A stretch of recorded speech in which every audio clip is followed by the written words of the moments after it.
కారం రంగు రుచితో ఉంటుంది. ఆచి మిరపపొడి అదరగొట్టే కారం రంగు రుచి. నమస్తే, వెల్కమ్ టు ఆదాన్. నమస్తే రాజేష్ గారు. ఈరోజు మన డిస్కషన్లో ముఖ్యమైనటువంటి రెండు టాపిక్ల గురించి మాట్లాడదాం. నంబర్ 1, ప్రస్తుతం తెలుగు రాష్ట్రాల్లో burning topic, sensational issue, Mohan Babu versus కొడుకు మనోజ్. సో ఈ ఎపిసోడ్ మొత్తం మీద నిన్న రాత్రి జరిగిన సంఘటనలు అయితే ఒక పతాక స్థాయికి చేరుకున్నాయి. ఏకంగా ఒక మీడియా ఛానల్ ప్రతినిధి మీద ఆ మైక్ తీసుకుని దాడి చేసిన అతనికి ఫ్రాక్చర్ కూడా అయింది. ఇప్పుడు ఏదో ప్లాస్టిక్ సర్జరీ చేస్తే తప్ప సెట్ అవ్వదు అనే పరిస్థితి. ఎందుకంత ఆవేశం, ఎందుకంత ఇది అనేటటువంటి ఒక ప్రశ్న అయితే వస్తుంది. నిజంగా ఇప్పటివరకు మోహన్ బాబు మీద ఏమన్నా కొద్ది గొప్ప సానుభూతున్న రాత్రి సంఘటనతో పూర్తిగా పోయిందని అనుకోవచ్చు. అసలు ఇది ఈ మీడియాలో ఎంత హైలైట్ అవ్వడానికి కారణాలు ఏంటనేది కూడా మనం క్లియర్గా డిస్కస్ చేద్దాం. ఇక రెండో టాపిక్ తీసుకున్నట్టయితే ఆంధ్రప్రదేశ్లో ప్రస్తుతం రాజకీయ వర్గాల్లో చర్చనీయాంశం ఈ రాజ్యసభ అభ్యర్థులు సానా సతీష్, బేదమస్తాన్ రావు, ఆర్ కృష్ణయ్య. వీళ్ళ ఎంపిక కరెక్ట్ కాదు అనేది మెజారిటీ వర్గాల యొక్క అభిప్రాయం. మరి ఏమి ఒత్తిళ్లు పనిచేసాయి, ఎందుకు ఎంపిక చేశారనేది మనం దాని గురించి కూడా డీటెయిల్గా డిస్కస్ చేద్దాం. ఫస్ట్ అసలు మోహన్ బాబు ఇష్యూ దగ్గర నుంచి వద్దాం. మీ అభిప్రాయం ఏంటి? అసలు ఎవరి తప్పు ఏంటి, ఎలా చూడాలి దీన్ని? మోహన్ బాబు రాత్రి వాళ్ళ కొడుకు మనోజ్ని ఉద్దేశించి ఒక ఆడియో క్లిప్ రిలీజ్ చేశారు. దాంట్లో ఆయన సొంత గొంతుతోటి ఆయన ఒక విషయం అడ్మిట్ అయ్యారు. మోహన్ బాబు ఇప్పటి వరకు ఎవరినైనా కొట్టాడు అన్నారు కానీ ఎవరిని మోసం చేశాడని అనలేదురా మనోజ్ అని చెప్పని. అంటే మోహన్ బాబు చాలామందిని కొట్టాడు అని చెప్పని తనకు తాను అడ్మిట్ అయ్యాడు. ఆయన మోసం చేశాడా చేయలేదా ఇవన్నీ సెకండరీ. మోహన్ బాబు ఎవరైనా మోసం చేశాడు అని చెప్పని ఒక లక్ష్మీపార్వతి తప్పితే నేను ఎప్పుడు ఎక్కడ వినలా. అవును, లక్ష్మీపార్వతి మాత్రం చాలా సందర్భాల్లో ఎన్టీ రామారావు గారు చనిపోయిన తర్వాత ఎన్టీ రామారావు గారు ముఖ్యమంత్రిగా ఉన్న రోజుల్లో తన సంపాదన కొంత మోహన్ బాబు గారి ఇంటి దగ్గర దాచిపెట్టాను అని చెప్పని ఆమె అడ్మిట్ అయింది. అంటే ఈమె లంచాలు బొక్కాను అని చెప్తూనే ఎన్టీ రామారావు గారిని అడ్డం పెట్టుకొని బొక్కానని చెప్తూనే దాన్ని మోహన్ బాబు దగ్గర దాచాను అని చెప్పని. ఎన్టీ రామారావు గారు చనిపోయిన తర్వాత వాటిని మోహన్ బాబు ఎగ్గొట్టాడు అని చెప్పని ఆమె తప్పించి వాటి దాకా ఇంకా వేరే ఎవరో కూడా అతని గురించి పెద్ద మోసగాడనే కంప్లైంట్ వినలా. కానీ నిన్న తనకు తాను అడ్మిట్ అయినట్టుగానే మనకందరికి కూడా తెలుసు, ఇండస్ట్రీలో ఎప్పటి నుంచో మోగుతూ ఉన్నది ఏంటి అంటే మోహన్ బాబుకి విపరీతమైన నోటి దురుసు. మోహన్ బాబు యూనిట్లో చాలామంది మీద చేయి చేసుకుంటూ ఉంటాడు. ఇది చాలా సందర్భాల్లో వింటూ ఉన్నదే మనం. ఇవాళ అతను చేయి చేసుకున్న రోజు మళ్ళీ తిరిగి ఇంకొకటి కూడా గోవా పెట్టి కొట్టడం ఎంతసేపు అని? అదే కదా, ఎందుకని కొట్టలేదు? వీళ్ళు సినిమా ఇండస్ట్రీలో ఒక స్థాయికి చేరున్నారు. ప్రొడ్యూసర్గా, యాక్టర్గా వాళ్ళకున్న పరపతి దృష్ట్యా ఈ ఇండస్ట్రీలో బతకడానికి వచ్చాం. ఇదేం గవర్నమెంట్ జాబ్ కాదు. వీళ్ళతో ఘర్షణ పడితే వాళ్ళకున్న పరపతి రీత్యా మనకు మనుగడ లేకుండా చేస్తారేమో అని చెప్పిన భయంతో వాళ్ళకి బాధ, ఆవేశం కలిగినా కూడా వాళ్ళ బాధని, వాళ్ళ ఆక్రోశాన్ని వాళ్ళ మనసులోని చంపేసుకొని ఆ సినిమా ఇండస్ట్రీలో మనుగడ సాగిస్తూ వచ్చారు చాలామంది. అంటే వీళ్ళ అనుగ్రహమే తప్ప ఆగ్రహాన్ని మనం తట్టుకోలేము అనే ఒక భయంతో, ఇన్సెక్యూరిటీతో, స్ట్రగుల్ ఫర్ ఎగ్జిస్టెన్స్, ఇక్కడ మనుగడ సాగించాలి అని అంటే వీటికి సిద్ధపడితే తప్ప మనకు మార్గం లేదు అని చెప్పిన ఒక కంపల్షన్ తోటి చాలామంది ఇటువంటి వాళ్ళని టాలరేట్ చేస్తూ వచ్చారు. ఇప్పుడు అదే ఘర్షణలో కానీ అదే పరిస్థితుల్లో కానివ్వండి, మీరు చెప్పిన కండిషన్స్లో ఉన్న వాళ్ళని మాత్రమే కొట్టగలరు. కాస్త పై స్థాయి వ్యక్తులను కొట్టమని చూద్దాం. ఇక్కడ గమనించుకోవాల్సింది ఏంటి అంటే జయంతి గారు కన్నడ సినీ రంగానికి సంబంధించి మన తెలుగులో కూడా కొండవీటి సింహం సినిమాలో ఎన్టీ రామారావు గారు సతీమణిగా చేశారు. చాలా సీనియర్ యాక్ట్రెస్. అవునవును. ఆమె మీద కూడా చేయి చేసుకున్నాడంట పెదరాయి టైంలోనే ఏదో అంట. కారణం ఏంటి అంటే ఆ షూటింగ్ సందర్భంగా ఒక సీన్లో ఆమె పరిగెత్తాలి. ఆమెకి రీసెంట్గా సర్జరీ అయి ఉందంట. ఆ టైంకి సర్జరీ అయి ఉంది, నేను పరిగెత్తలేను అని చెప్పని ఆమె అసక్తత వ్యక్తం చేస్తే ఇక్కడ సీన్ డిమాండ్ చేస్తూ ఉంది, నువ్వు పరిగెత్తుతావా లేదా అని చెప్పని ఆమె మీద చేయి చేసుకున్నా అంట. ఆమె చాలా ఆవేదన చెందుతా తర్వాత మీడియాతో మాట్లాడటం జరిగింది. ఇదే విధమైన సంఘటనలు చాలా సందర్భాల్లో వినున్నాం మనం. అవును. రీసెంట్గా మూవీ ఆర్టిస్ట్ అసోసియేషన్ ఎన్నిక జరిగిన రోజు వాళ్ళ కొడుకు విష్ణు మూవీ ఆర్టిస్ట్ అసోసియేషన్ ప్రెసిడెంట్గా పోటీ చేసిన సందర్భంగా ఆ ఎన్నిక రోజు బెనర్జీ గారిని ఆయన మీద చేసిన దాడి చూసాం మనం. ఆయన కళ్ళనీళ్ళు పెట్టుకుంటూ మీడియాతో మాట్లాడటం విన్నాం మనం. అవును. నేను ఆ విష్ణు వాళ్ళని ఎత్తుకున్నాను. నేను వాళ్ళ కుటుంబంతో చాలా సన్నిహిత సంబంధాలు ఉన్నాయి నాకు. అటువంటిది వాళ్ళ నన్ను ఇంతగా దూషించారు, అసభ్య పదజాలంతో దూషించి నా మీద భౌతిక దాడికి పాల్పడ్డారు అని చెప్పని అతను వాపటం మనం విన్నాం. అంటే ఇక్కడ జరిగింది ఏంటి అంటే ఎవరికి వాళ్ళు ఎప్పటికప్పుడు పోనీలే అని చెప్పని తలంచుకొని కానీ పరిస్థితి రీత్యా కానీ ఎవరికి వాళ్ళు ఇతను ఉపేక్షిస్తూ వచ్చిన పర్యవసానం ఏమైపోయిందంటే నా అంతటి మొనగాళ్ళు లేరు అని చెప్పని భావన బలపడిపోయింది. ఇండస్ట్రీలో ఎంతమంది లేరు, ఎంతమంది హీరోలు లేరు, ఎంతమంది ప్రొడ్యూసర్లు లేరు, అందరి మీద ఈ విధమైన ఆరోపణలు రావే. అంటే ఈ నోరేసుకొని ఈ విధమైన దాష్టికలు ప్రదర్శిస్తా బతికే వాళ్ళు కొద్దిమంది ఉంటారు. అది కూడా కడుపు ఆకలితోటి ఏదో ఒక అవకాశం దక్కించుకొని తమను తాము రుజువు చేసుకొని తీరాల్సిన పరిస్థితుల్లో ఇండస్ట్రీకి వచ్చిన వాళ్ళ మీదే దాష్టికాన్ని ప్రదర్శిస్తారు. అదే వాళ్ళ ఇంట్లో వేరే ఎవరో వ్యక్తిని కూడా కొట్టించినట్టుగా నిన్న ఒక ఆడియో క్లిప్, ఒక వీడియో క్లిప్ హల్చల్ చేస్తాం. ఈయన బయట కూర్చొని ఉంటే, చైర్లో కూర్చొని ఉంటే ఎవరో వ్యక్తిని కొడుతున్నారు, బౌన్సర్లు ఎవరో, సెక్యూరిటీ వాళ్ళు ఎవరో కొడుతున్నారు. అంత ఎందుకు అసలు? అంటే మనిషి కొట్టడం అనేది చట్ట ప్రకారం ఎంత తప్పు? అది ఇక్కడ గమనించుకుంటే ఏమైందంటే ఎన్టీ రామారావు గారితో ఉన్న సాన్నిహిత సంబంధాలు, రాజకీయంగా తెలుగుదేశం పార్టీలో క్రియాశీలకంగా ఉండటం, రాజ్యసభ సభ్యత్వం దక్కించుకోవటం, ఆ సందర్భంగా హరికృష్ణ గారితో, పరిటాలరావు గారితో చాలా సన్నిహిత సంబంధాలు కలిగి ఉండటం, తర్వాత చంద్రబాబు నాయుడు గారితో దూరపు బంధుత్వం కలిగి ఉండటం, ఆ తర్వాత రాజశేఖర రెడ్డి గారితో స్వయాన రాజశేఖర రెడ్డి గారి తమ్ముడు కుమార్తెని వీళ్ళ కొడుకు చేసుకోవటం, ఇట్లా రాజకీయంగా ఉన్నత స్థానాల్లో ఉన్న వాళ్ళతోటి సన్నిహితుడిగా ఉండటంతో ఒక రకమైన విపరీతమైన ఆధిపత్యాన్ని ఇండస్ట్రీ మీద ప్రదర్శిస్తూ వచ్చాడు. అదే ఇతనికి ఆ స్థాయి పరిచయాలు ఉన్నాయి. పైగా దాసరి అండ. ముఖ్యంగా పరిటాల రవి గారితో ఉన్న సన్నిహిత సంబంధాల నేపథ్యంలో పరిటాల రవి గారు ఉచ్చస్థితిలో ఉన్నంతకాలం ఇండస్ట్రీ మీద ఒక రకమైన నియంతృత్వాన్ని ప్రదర్శించాడు ఇతను. ఇటువంటి స్థితిలో మొట్టమొదటి సంఘటన జరిగిన రోజే, మొట్టమొదటి ఇతని మీద ఒక దాడికో దౌర్జన్యానికో పాల్పడ్డ రోజే ఇతని మీద గనక చట్టపరమైన చర్యలు గనక ఆ బాధితులు తీసుకొని ఉంటున్నట్టయితే, ఒక కంప్లైంట్ చేసి పోలీసులు కేసు నమోదు చేస్తున్నట్టయితే, ఎవరి మీదైనా దాడులు దౌర్జన్యాలు చేస్తే ఎదురుగాబోయే కాన్సిక్వెన్సెస్ ఏంటనేది వాళ్ళకి గుణపాఠం నేర్పినట్టు అయి ఉండేది. ఖచ్చితంగా. కానీ ఎప్పటికప్పుడు ఎవరికి వాళ్ళు మనకెందుకులే, వీళ్ళు high level people, high profiled people, రాజకీయంగా ఉన్నత స్థానాల్లో ఉన్న వాళ్ళతో వీళ్ళకి బంధుత్వాలు ఉన్నాయి, అటు చంద్రబాబు నాయుడు గారితో ఇటు రాజశేఖర రెడ్డి గారితో సమాన స్థాయిలో బంధుత్వాలు ఉన్నాయి వీళ్ళకి, అటువంటి వాళ్ళతోటి మనం ఎందుకు ఘర్షణ పెట్టుకోవటంలే అని చెప్పని ఎవరికి వాళ్ళు తలంచుకొని పక్కకు జరిగెళ్తూ ఇతనికి ఎదురు కాబోయే పరిస్థితులు పరిణామాలు రుచి చూపించకపోవడంతో నేనేం చేసినా చాలా మనవుద్దనే అభిప్రాయం బలపడిపోయింది. ఇవాళ చాలా కుటుంబాల్లో విభేదాలు ఉన్నాయి. ఇప్పుడు వాళ్ళ కొడుకుకి ఆయనకి మధ్య తలెత్తిన విభేదాల మూలాల్లోకి మనకి ఇంట్రెస్ట్ కూడా లేదు. అది వాళ్ళ అంతర్గత వ్యవహారం.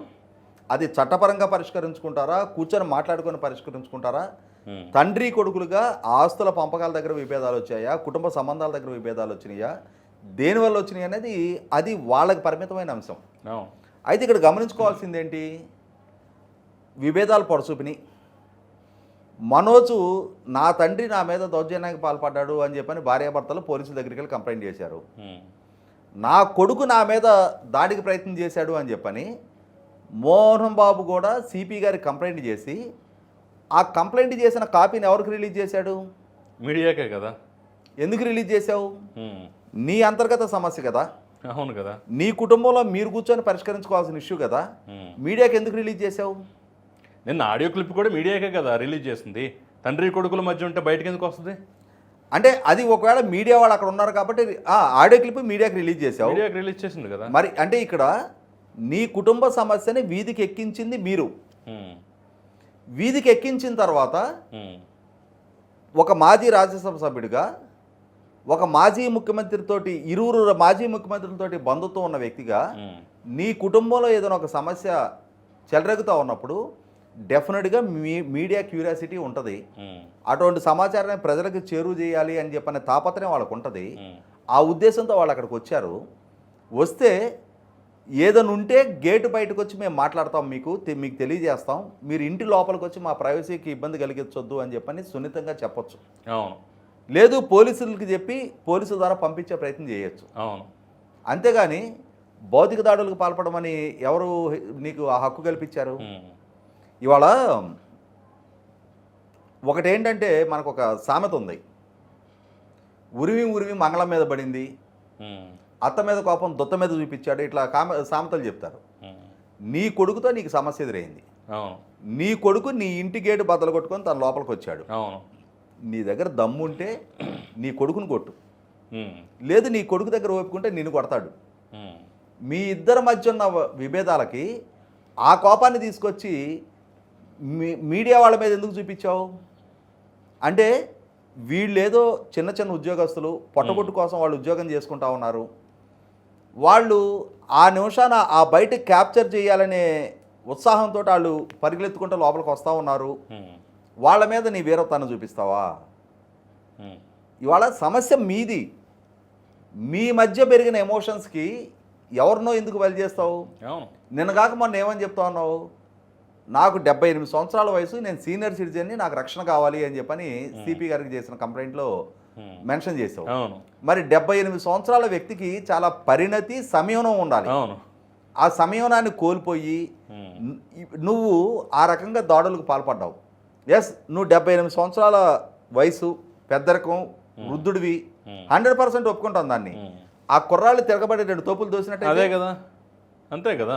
నీ పరువు ఏమై ఉండేది? అంతే కదా. అంటే నీ చుట్టూ 10 మంది బౌన్సర్లని ఒక ప్రైవేట్ ఆర్మీ లాగా పెట్టుకున్నాను, నీకు ఆర్థికంగా స్తోమత ఉంది కదా అని చెప్పని ఆ బౌన్సర్ల అండదండలు చూసుకొని నీకేదైనా ఒక సమస్య వస్తే పోలీసుని అప్రోచ్ అవ్వాలి.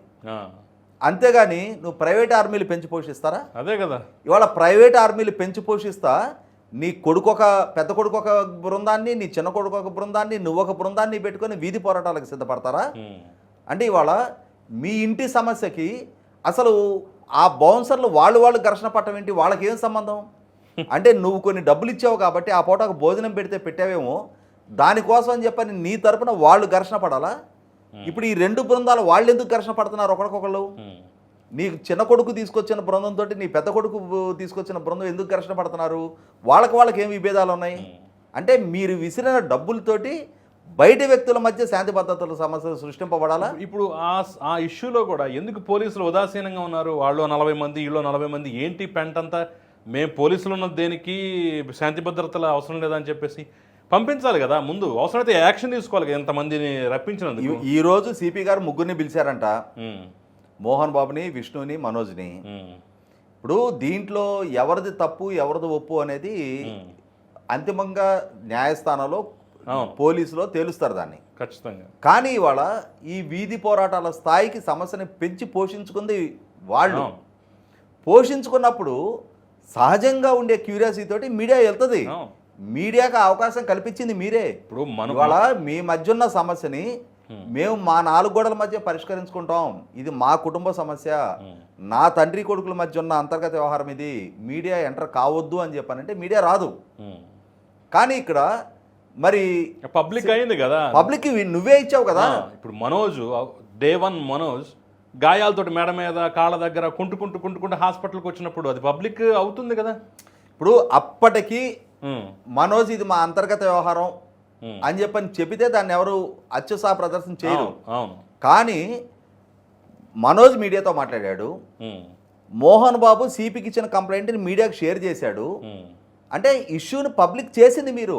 పబ్లిక్ చేశాక మీ ప్రైవేట్ అఫైర్ అంటే కుదరదు. మీరు పబ్లిక్ చేయకుండా కాపాడుకొని ఉండాల్సిన బాధ్యత మీది. మీకు మీరు సమస్యని సృష్టించుకున్నారు.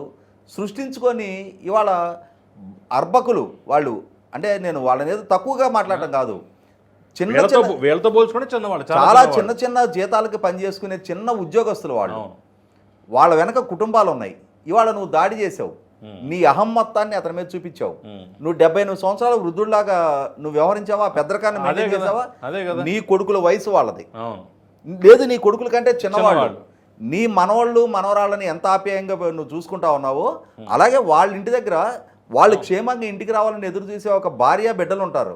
నువ్వు అటువంటి వాళ్ళ మీద నువ్వు ఆ రకమైన దాడికి పాల్పడితే ఇవాళ అతనికి గాయమైంది, అదేదైనా ప్రాణాంతకంగా మారింది, అది కణత మీద తగిలింది, కాస్త అటు ఇటు అయితే ప్రాణమే పోయేది.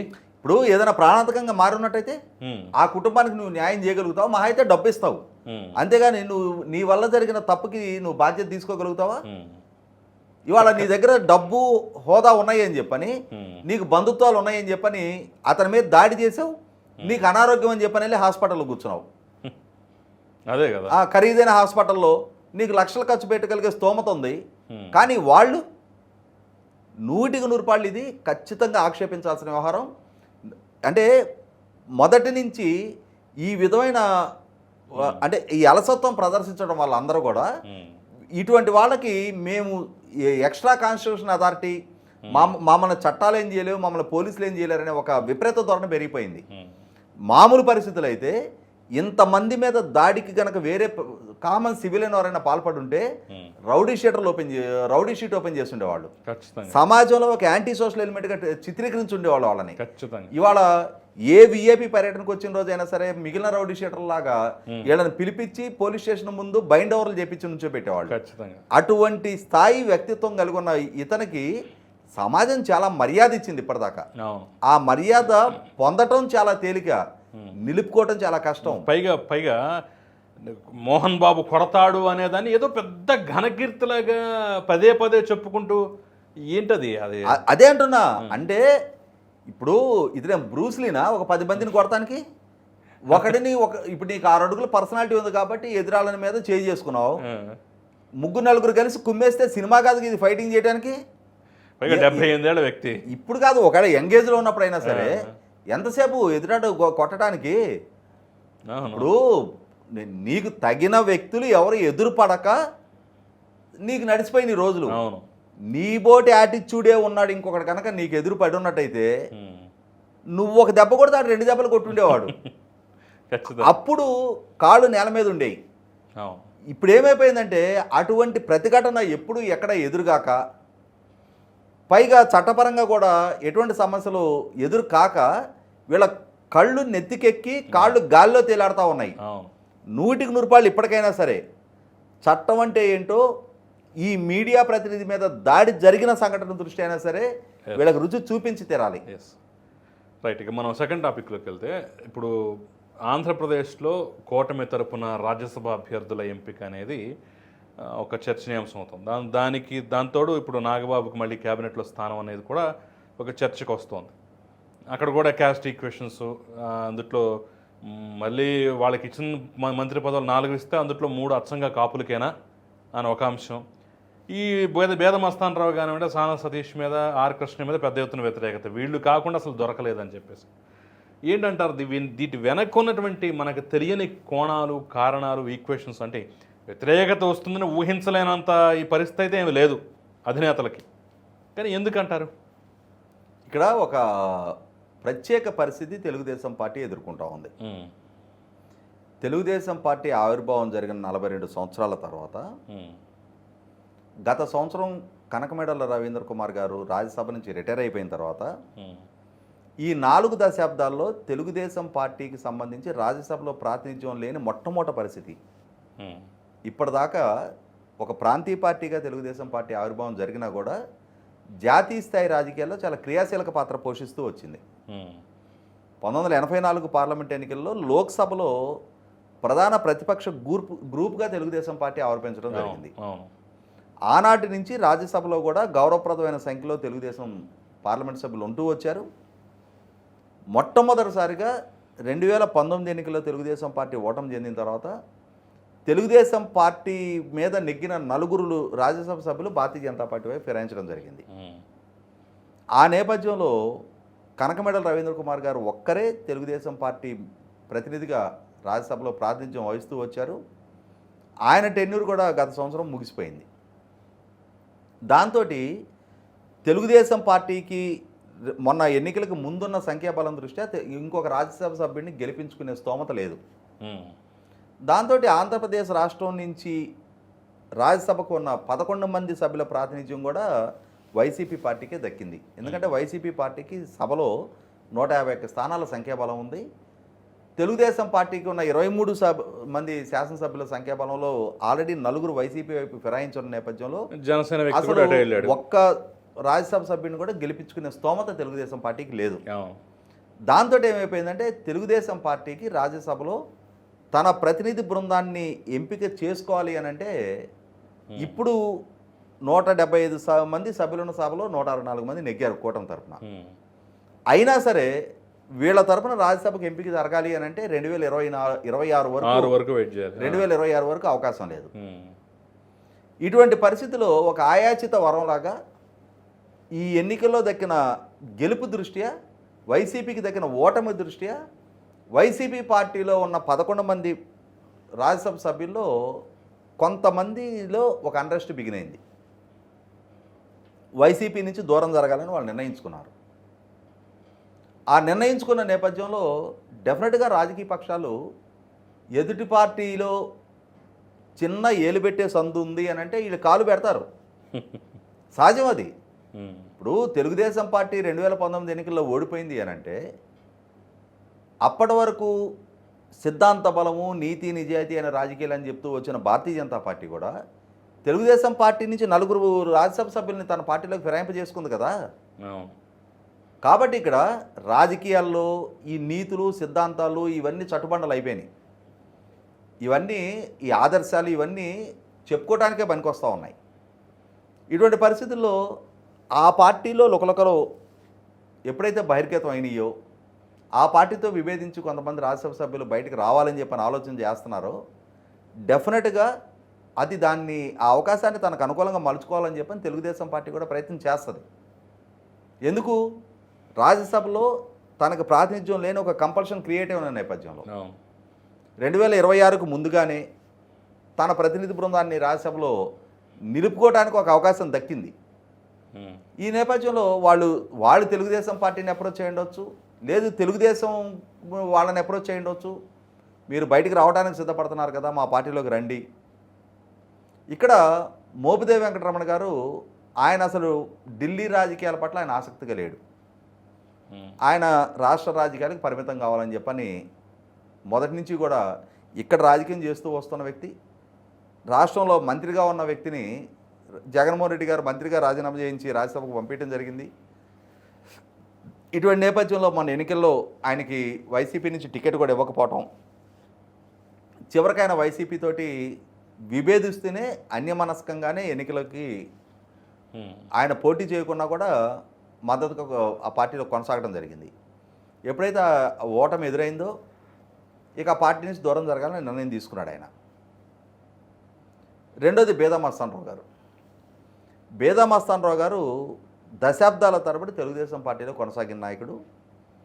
2019 ఎన్నికల తర్వాత ఆయన వైసీపీలోకి ఫిరాయించడం జరిగింది. 2019 ఎన్నికలు కూడా ఆయన తెలుగుదేశంలోనే ఉన్నారు. 2019 ఎన్నికల తర్వాత వైసీపీకి వెళ్ళారు. ఆయన 2019 ఎన్నికలకు ముందుగానే 2014లో తెలుగుదేశం పార్టీ నుంచి ఎల్బీ నగర్ నుంచి నెగ్గి ఉన్న 2018 ఎన్నికల నాటికి ఆయన పార్టీ నుంచి దూరం జరగడం జరిగింది. ఈ ముగ్గురు వైసీపీతో విభేదించి తమ రాజ్యసభ సభ్యత్వాలకు రాజీనామా చేయడం జరిగింది. ఆ రాజీనామా చేసే ప్రాసెస్లో డెఫినెట్గా వాళ్ళకి ఇంకా టెన్యూర్ ఉంది, ఉన్నా వాళ్ళు రాజీనామా చేస్తున్నారు. అంటే సాంకేతికంగా వైసీపీ సభ్యులుగా కొనసాగటం కన్నా వైసీపీతో విభేదించిన సందర్భంగా వైసీపీ ద్వారా దక్కిన రాజ్యసభ సభ్యత్వాన్ని వదులుకొని వాళ్ళు వేరే పార్టీలోకి రావాలి అనుకుంటున్నప్పుడు డెఫినెట్గా వాళ్ళు రాజకీయాల్లోనే ఉన్నారు. వాళ్ళు రాజకీయంగా తమ పొజిషన్ సుస్థిరం కావాలని కోరుకుంటారు. అట్లీస్ట్ వీళ్ళ టెన్యూర్ ఉన్న పరిమితి వరకైనా సరే తమను మళ్ళీ తిరిగి మీ పార్టీ తరఫున నామినేట్ చేస్తే ఇప్పటివరకు ఉన్న ఆ పార్టీ సభ్యులుగా కాకుండా మీ పార్టీ సభ్యులుగా కొనసాగుతామని చెప్పనే కండిషన్ పెట్టవచ్చు. వీళ్ళకున్న కంపల్షన్ రీత్యా ఎందుకంటే ఇక్కడ విన్ విన్ సిచ్యుయేషను. వాళ్ళు తిరిగి ఎన్నిక కావాలి, ఆ పార్టీతో ఓడిన పార్టీతో కాకుండా గెలిచిన పార్టీ పక్కన ఉండటం అనేది వాళ్ళ అవసరం. అదే సందర్భంలో వీళ్ళకి అసలు ప్రతినిధి బృందమే లేదు రాజ్యసభలో. కాబట్టి వీళ్ళకి ఒక రిప్రజెంటేషన్ దక్కాలి. రేపు ఎప్పుడో షెడ్యూల్ అయిన 2026కి లోపుగానే మా పార్టీ నుంచి కూడా ఒక ప్రతినిధి బృందం అక్కడ ఉండాలి అనుకుంటే మరి వాళ్ళ డిమాండ్కి అనుగుణంగానే ఒప్పుకొని తీరాల్సిన అవసరం అక్కడ. అంటే అదోకే, బట్ సానా సతీష్ ఆయన మీద ఈడీ కేసులు, రకరకాల కేసులు, నేర చరిత్ర ఉన్నది కదా, మరి ఇంతకు మించి మనకి ఆప్షన్ లేదా, ఎంతసేపటికి ఆర్థిక బలవంతులేనా అనే ఒక కామెంట్ కూడా వస్తుంది. ఇప్పుడు అశోక్ గజపతిరాజు వంటి వాళ్ళు, యనమల రామకృష్ణ వంటి వాళ్ళు చాలామంది పేర్లు ఈ మధ్యకాలంలో తెర మీదకి వచ్చాయి. బట్ అనూహ్య పరిణామాల మధ్య మళ్ళీ వాళ్ళే కంటిన్యూ అయ్యారు. ఇక్కడ ఒక అంశం గుర్తు చేసుకోవాలి మనం. సాక్షాత్తు రాష్ట్ర ముఖ్యమంత్రి చంద్రబాబు నాయుడు గారి మీద కూడా 6 కేసులు నమోదై ఉన్నాయి. అంటే ఆయన తప్పు చేశాడనే. జగన్మోహన్ రెడ్డి గారి మీద ఎన్ని కేసులు ఉన్నాయి? ప్రజలు ఆయన ఎంపిక చేసుకున్నారు కదా. ఇవాళ వైసీపీలో ఉన్న ఎక్యూజ్ నెంబర్ 2, మనం ఎక్యూజ్ నెంబర్ 2 అని చెప్పని ముద్దుగా పిలుస్తుంటాం విజయసాయి రెడ్డి గారు, ఆయన మీద ఎన్ని కేసులు నమోదై ఉన్నాయి? ఇవాళ సానా సతీష్ గారి మీద కేసులు నమోదైనది వాస్తవం. కానీ ఇక్కడ గమనించుకోవాల్సింది ఏంటి అంటే, చంద్రబాబు నాయుడు గారు సుజనా చౌదరి గారిని ఎంపిక చేసుకున్న రోజు, నామనాగేశ్వరరావు గారికి లోక్సభ అభ్యర్థిగా అవకాశం కల్పించిన రోజు, సీఎం రమేష్ గారిని ఎంపిక చేసిన రోజు, నారాయణ గారిని మంత్రిగా నామినేట్ చేసిన రోజుల్లో కూడా ఇదే విధమైన ఆరోపణలు రావడం జరిగింది. వాళ్ళు పార్టీకి ఏం చేశారు అని చెప్పని. ఇక్కడ గమనించుకోవాల్సింది ఏంటి అంటే, రాజకీయ పక్షాలకి ఒక్కొక్కరు ఒక్కో రకమైన సర్వీసెస్ చేస్తారు. కొంతమంది గ్రామ స్థాయిలో ప్రజలను సమీకరిస్తారు, ప్రజల సమస్యలని పరిష్కరిస్తారు, ఓటర్ని బూత్ వరకు చేరుస్తారు, పార్టీకి అనుకూలంగా ఓటేయిస్తారు. కొంతమంది అదే బాధ్యతల మండల లెవెల్లో చూస్తారు, కొంతమంది నియోజకవర్గ స్థాయిలో, కొంతమంది జిల్లా స్థాయిలో. అలాగే పార్టీకి వెనకుండి ఆర్థిక వనరులు అందించే వాళ్ళు ఉంటారు. వీళ్ళు చాలా కీలకం.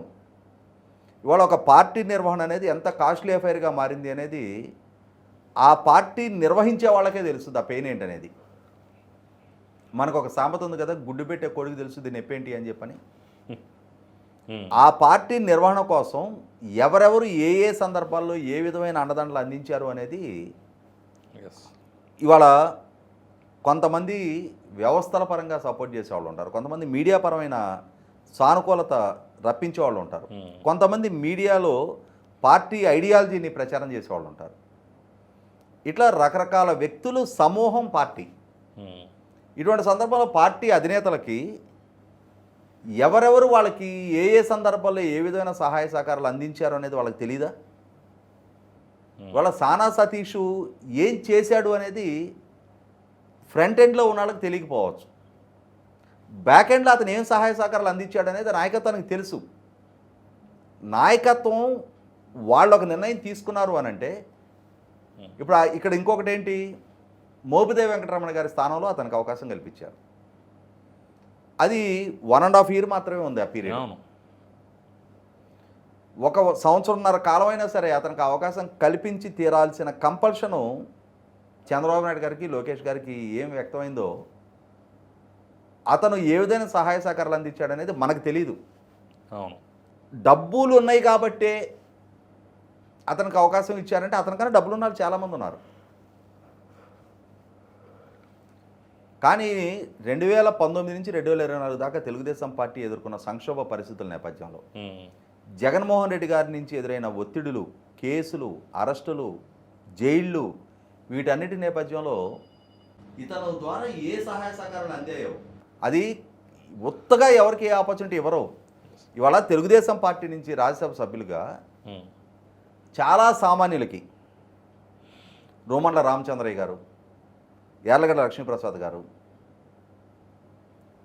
అంటే అసలు తెలుగుదేశం పార్టీ నుంచి రాజ్యసభ సభ్యత్వాలు దక్కించుకున్న చాలామంది చాలా సామాన్యులకి అవకాశాలు దక్కినాయి. ఎంతమంది రాజకీయంగా లాయల్టీ చూపించి పార్టీకి అంకితమై ఉన్నారు?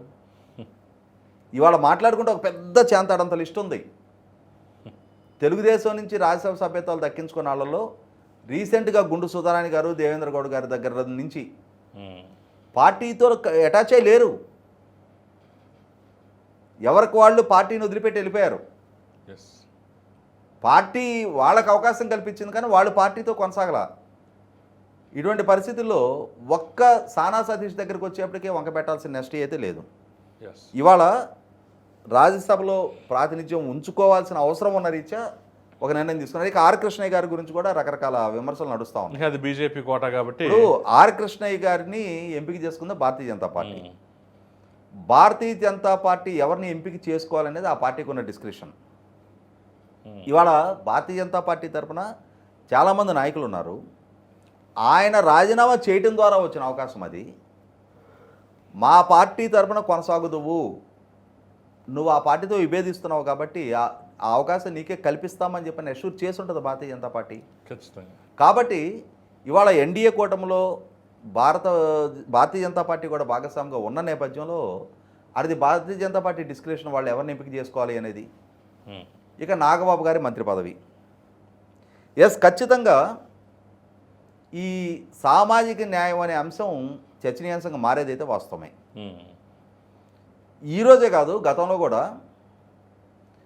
చిరంజీవి గారు ప్రజారాజ్యం పార్టీని కాంగ్రెస్ పార్టీలో విలీనం చేసిన తర్వాత, చిరంజీవి గారు కేంద్ర మంత్రి పదవి తీసుకున్న తర్వాత, ప్రజారాజ్యం పార్టీ నుంచి ఆనాటి కాంగ్రెస్ ప్రభుత్వంలో మంత్రులుగా చేరిన ఇరువురు, గంటా శ్రీనివాసరావు గారు, శ్రీరామచంద్రయ్య గారు, అటు కేంద్ర మంత్రిగా చిరంజీవి గారు, ముగ్గురు కూడా ఒకే సామాజిక వర్గం నుంచి ఎంపిక చేయడం జరిగింది. కాకపోతే ఇక్కడ మరి ఈ సామాజిక న్యాయం అనే దాన్ని పెద్దగా పరిగణలోకి తీసుకోకుండా వాళ్ళకి చాలా కీలకమైన వ్యక్తులకి అవకాశం ఇచ్చుకోవాలనే నేపథ్యంలో తీసుకున్న నిర్ణయాలు అవి. కాకపోతే బయట నుంచి చూసే వాళ్ళకి డెఫినెట్గా అది ఆక్షేపణగానే ఉండేదైతే వాస్తవమే. ఇవాళ మీరు ప్రస్తావించినట్టుగానే ఇప్పుడు నాగబాబు గారు కూడా మంత్రివర్గంలోకి వస్తే పవన్ కళ్యాణ్ గారు, దుర్గేష్ గారు, నాగబాబు గారు, మనోహర్ గారు, ఆ పార్టీ నుంచి మంత్రులుగా కొనసాగే నలుగురు అగ్రవర్ణాలకు సంబంధించిన వాళ్ళు అవుతారు. పైగా ముగ్గురు ఒకే సామాజిక వర్గానికి సంబంధించిన వ్యక్తులుగా ఉండటం అనేది డెఫినెట్గా అది ఆక్షేపణీయమే, విమర్శలకు ఆస్కారం కలిగించేదే. కాకుంటే మొత్తం మంత్రివర్గ కూర్పు పరంగా చూసుకున్నప్పుడు, ఇప్పుడు రాష్ట్రం యూనిట్గా తీసుకున్నప్పుడు అప్పుడు అంటే మిగిలిన సామాజిక వర్గాలతో పాటు సమతుల్యత కాపు సామాజిక వర్గానికి కూడా పాటించారా లేదనేది కొంత చర్చనీయాంశంగా మారుద్ది. ఆ పర్టికులర్ 21 మంది శాసనసభ్యుల జనసేన పార్టీ పరంగా చూసుకుంటే మాత్రం కొంతది ప్రజల్లో చర్చనీయాంశంగా మారేదైతే వాస్తవమే. జనసేన పార్టీ తరఫున సంజయ్షి ఇచ్చుకొని తీరాల్సిన ఒక కంపల్షన్ క్రియేట్ అయ్యేదైతే వాస్తవమే. మరి దాన్ని ఏ విధంగా అధిగమిస్తారు అనేది మనకి కాలమే సమాధానం చెప్పాలి.